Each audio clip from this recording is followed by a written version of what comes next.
Hello guys! Hello Gemini! Welcome dito sa ating channel. Kapalaran 888.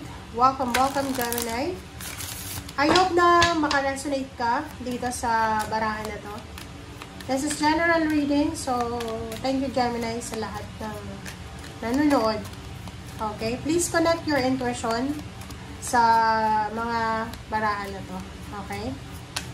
Gemini, weekly tarot reading tayo.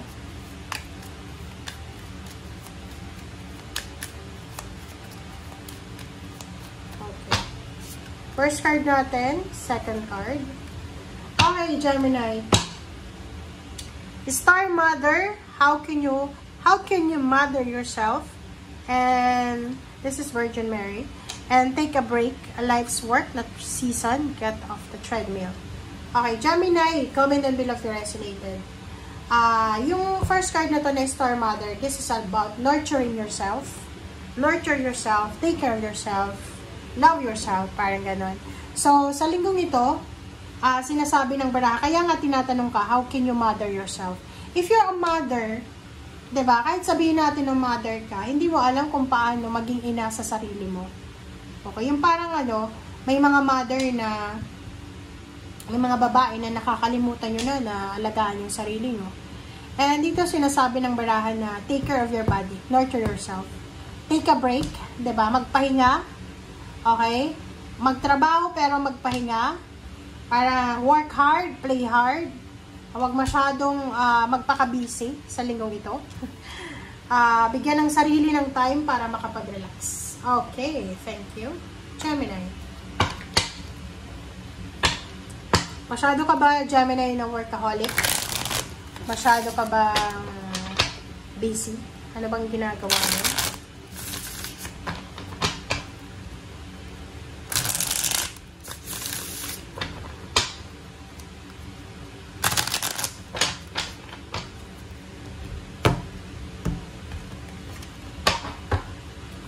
Okay. The Tower na reverse.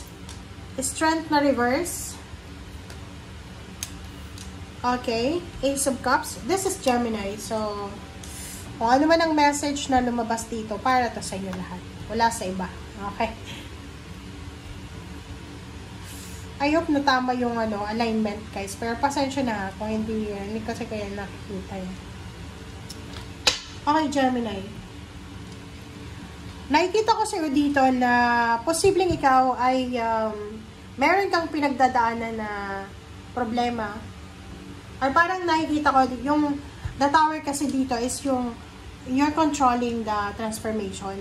Yung may kailangan matapos, may kailangan magsimula, may kailangan magbago, but you're controlling it. Or there's someone na kinokontrol yung pagbabago. Parang ganon. Meron din ditong Gemini na gagawin mo ang lahat, 'di ba? Para gawing maayos, maging stable, secured yung sarili mo, yung pamilya, or kung ano pa man. Yung strength card dito is reverse. Mag-iingat ka sa linggong ito kasi possible na ikaw ay magkasakit, like ubo, sipon, like mine, or pwedeng mapagod ka, sa either overworking, over-analyzing. Marami ka bang trabaho? Marami ka bang ginawa last few months ago or last week? Magpahinga ka, okay? And dito sinasabi ng baraha sa'yo, mayroong mga Gemini dito na posibleng makakatanggap kayo ng love offer if you are single. And mag-iisip ka kung papatulan mo ba to or i-ignore mo. Wow! Galing naman.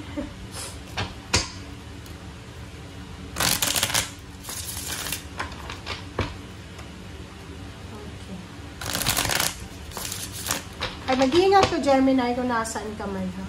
Kasi, pag masyado tayong pagod, yung immune system natin is medyo nagiging weak. Parang sa akin, sobrang init kasi dito, guys. Sobrang init na. Okay. 6 of Wands. Wow, 5 of Coins. Alright. Okay, Gemini. Ang galing na ito, Meron ditong Gemini na, yun na nga, sa sobrang workaholic mo, sa sobrang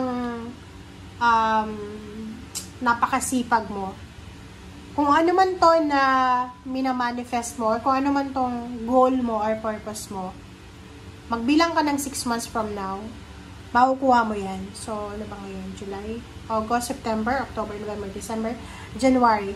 So, by the end of December, first week of January, you will receive recognition, awards, rewards. You will receive congratulatory messages. Kita mo yung tower dito? Ang tower na yan is yung parang yung gabi ginagawa mong araw, yung araw ginagawa mong gabi. And sa sobrang sipag mo, nangihina ka na. Yung parang, hindi ka na kumakain because busy ka, either sa work, sa business. And sinasabi ng barahan na 6 months from now, you will harvest sa kung ano man yan na ginagawa mong sacrifices ngayon or kung ano man ginagawa mo sa ngayon. Reverse the strength and money. Sinasabi ng barahan na siguro sa ngayon wala kang pera or medyo limited yung finances mo. But don't you worry because mapagtatagumpayan mo or ma-overcome mo yung financial problems na yan. And sinasabi ng barahan sa'yo dito na nandito yung Queen of Cups na yung mga tinatrabaho mo sa ngayon or yung ginagawa mo sa ngayon ay magbubunga yan. Kumbaga, walang masasayang na sakripisyo. Walang masasayang na pagod, puyat, walang masasayang na overtime, walang masasayang na oras sa pagtatrabaho. Baka kasi iniisip mo tingnan mo dito yung 7 of Cups. Pero maybe there's a Gemini dito na nag-iisip siya na paano kaya pag etong mga ginagawa ko sa ngayon is useless pala to? Paano kaya pag etong mga ginagawa ko sa ngayon is wala namang mapupunta? No. Nagkakamali ka doon because nandito yung Queen of Coins and 3 of Cups and 2 of Cups.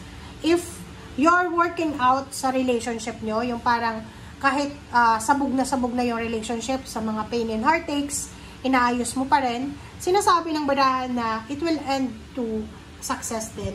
Okay? Maayos yung relationship na panay-away, gulo, ay posibleng maayos din. Yung financial problems, posibleng maayos din.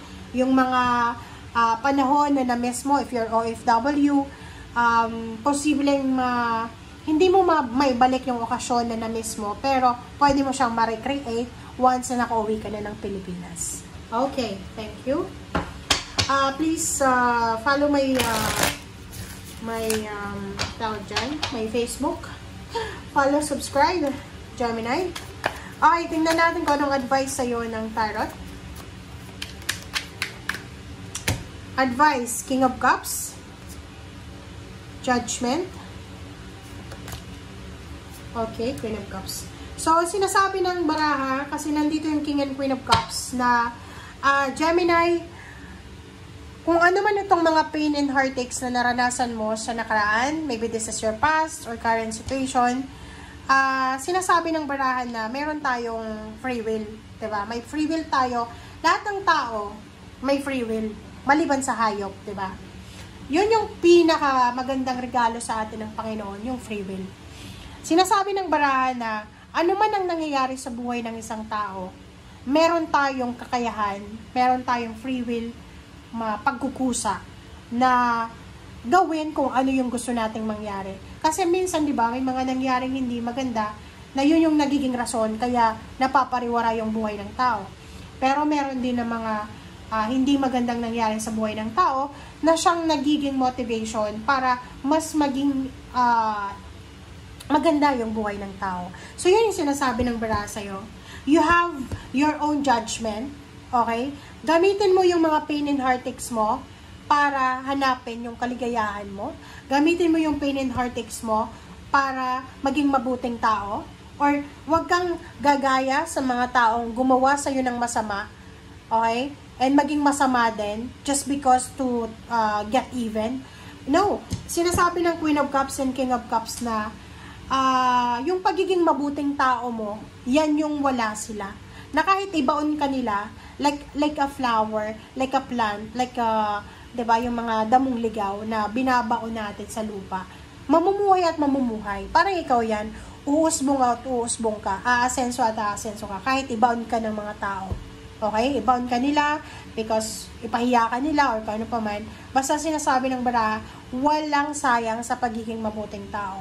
And yung pagiging mabuting tao mo, yan yung ano mo eh, yan yung strength mo. Okay? Okay, so thank you guys for watching. Bye!